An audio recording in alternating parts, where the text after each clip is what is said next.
Hi, Growing Woman listeners. This is your host, Christina Singh. We'll be releasing a new episode tomorrow, but before we do, I wanted to come on here and chat with you for a moment. Also, I am recording in my office in Brooklyn, New York, so if you hear some hustle and bustle of the city, that's just life right now. But thank you for being here. I just want to chat for a moment because over the past 2 weeks, we've seen an incredible moment in our country with millions in the US and around the world asking for racial justice after the murders of George Floyd, Breonna Taylor, and so many more. I want to say to you, hands down, my dear listeners, Black Lives Matter. I'd like to read some of the names of those we've lost to police brutality and white supremacy. These are not all of the names by any means, and we have a lot of work to do for justice to be served, but their names deserve to be heard. George Floyd, Breonna Taylor, Ahmaud Arbery, Sean Reed, Tony McDade, Michael Brown, Freddie Gray, Sandra Bland, Eric Garner, Trayvon Martin, Tamir Rice, and so many more. Too many more. This show, Growing Woman, is a relatively new podcast. We don't have very many episodes yet. And I discussed how I took a step back from the show last year and came back fully understanding my passion and this show's mission and this intention. And Growing Woman is really aimed at amplifying women's stories and shining a light on women's voices and all the small ways women have found success and grown in their lives. Through connecting with women's stories, my goal is to help other women amplify their own voices, stories, as well as embracing their own vulnerabilities and change in order to take action toward their passions in life. That unequivocally means and has always meant having Black voices included in the conversation. One of my biggest goals while forming this podcast was to ensure that I not just have a diverse group of women for others to hear from, but an inclusive group of women. That means not simply having Black women, Indigenous women, or women of color on the show, but learning about someone's craft and how they perfected their passion.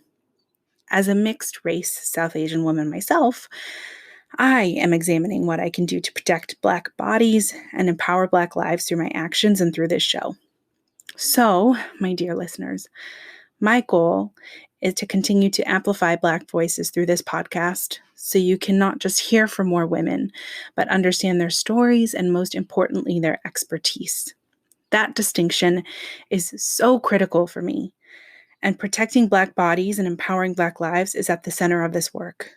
My hope is that you will not only learn, but create a community and a brave space where women's voices are heard, supported, and understood. I encourage you to listen to 2 of our episodes featuring 2 incredible Black women and their stories. The first one being How Vulnerability Built My Career with Nina Guilford, and the second being From Finance to the Makeup Industry with Daily Mazik. Both shared their beautiful stories, how they've overcome prejudice and built their own businesses. A lot of you are asking, and a lot of what I'm seeing online right now is, what can I do? How can I help? First, I encourage you to seek out those answers through research. We are in the age of information. You have a keyboard, you have a phone, and the privilege to learn more. I would highly discourage you from texting your Black friends or colleagues to ask them what to do and where to go and what to read. It is not the Black community's responsibility to invest their emotional labor in your education. It is up to you. And right now is the perfect time to research, listen, and take action. It is simply not enough to state that you're not racist. You must actively invest your time in being anti-racist. For our listeners who might not know, my full-time work is in the philanthropic world. And the biggest lesson I've learned from my career in the nonprofit space is that solidarity versus charity is the most important approach we can take.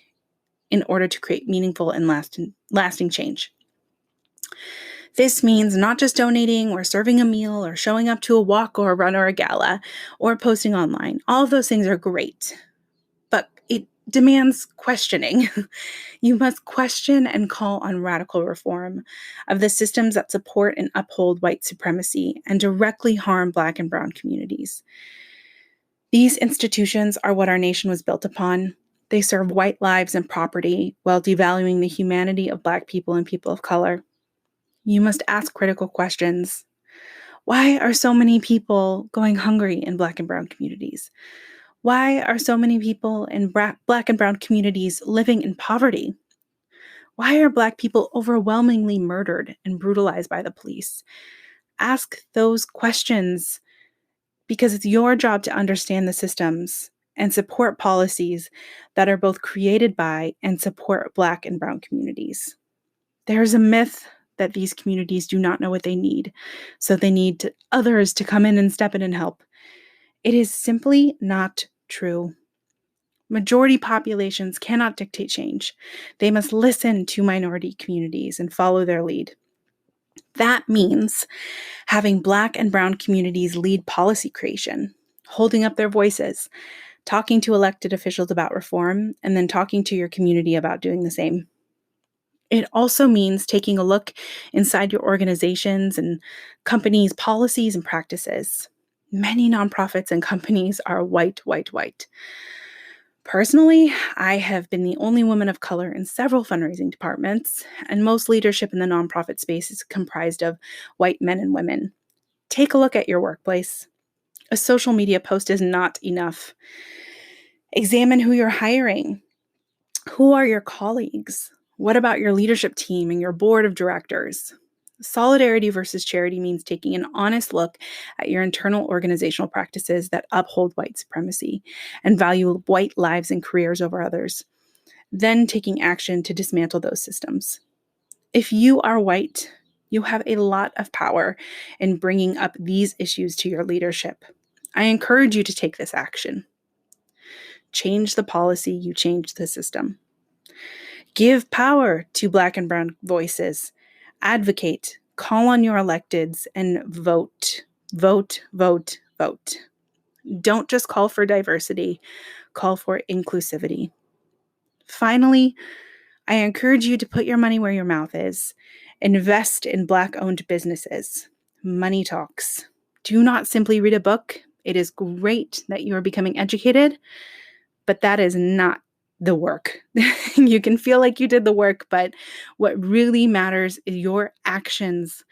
Your actions matter. Speak up and use your voice and your money to invest in and protect Black lives. Thank you for listening. I always appreciate you being here. Your voice matters. Your story matters. Black lives matter.